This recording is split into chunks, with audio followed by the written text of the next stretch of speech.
진보 정권으로 넘어가서 이쯤에서 한번 눌러주는 건가? 아니면 보수 정권이 아니요, 들어와서도 마찬가지였나요? 흐름이 그렇게 돼 아, 있죠. 흐름이? 예. 왜 그러냐면 부동산 경기라는 거는 세계 경제의 흐름, 네네네. 그다음에 이제 돈이 얼마나 풀렸냐, 주택 수급 상황, 뭐 네네네네. 이런 것들이 복합적으로 작용을 해서 부동산 경기가 과열된 것 같으면은 진정책을 네. 쓰는 거고 너무 죽었다 싶으면 네, 부양책을 쓰고, 부양책을 예, 쓰고 예. 이러는 거거든요. 그러니까 네. 그거는 시기마다 좀 다를 수밖에 없는데 지금은 이 대책을 써야 될 시점에 온 거죠. 지난 20년을 돌아보면 IMF 나고 나서 부동산이 완전히 가라앉았죠. 네.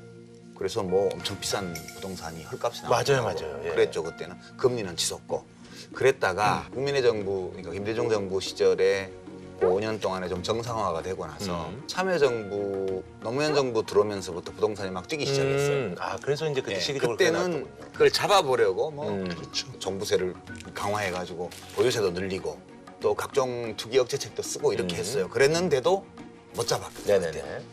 그리고 나서 이명박 정부 들어와서는 이걸 좀 부양해보려고 노력을 했는데 거꾸로 그때는 또 부양 효과가 잘 안 났어요. 이제 글로벌 좀, 금융 위기가 아하. 왔기 때문에. 예, 일본 사태 뭐 이런 것 예, 때문에. 예, 예. 그렇게 됐고 박근혜 정부에서도 또 이른바 초이노믹스라고 해서 예. 이제 건설 경기를 부양하기 위한 조처들을 많이 하고 규제 완화를 엄청 했어요.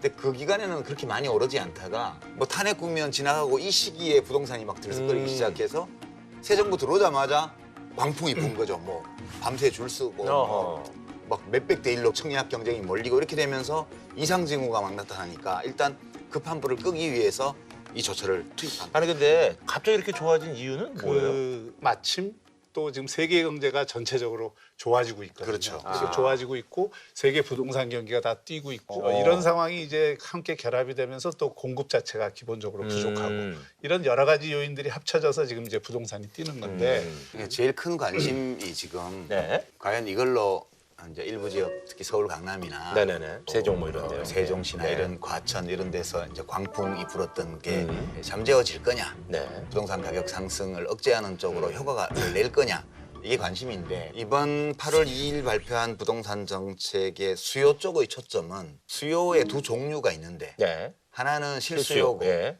하나는 투기적 투기 수요. 수요예요. 자기가 살 집을 살려고 하는 건 실수요고 그렇죠. 사고 팔아서 돈벌이를 네. 하려고 하는 게 이제 투기적 수요인데 거의 확실하게 투기적 수요를 초점을 겨냥한 맞췄군요. 조처를 아. 집중해서 낸 거예요.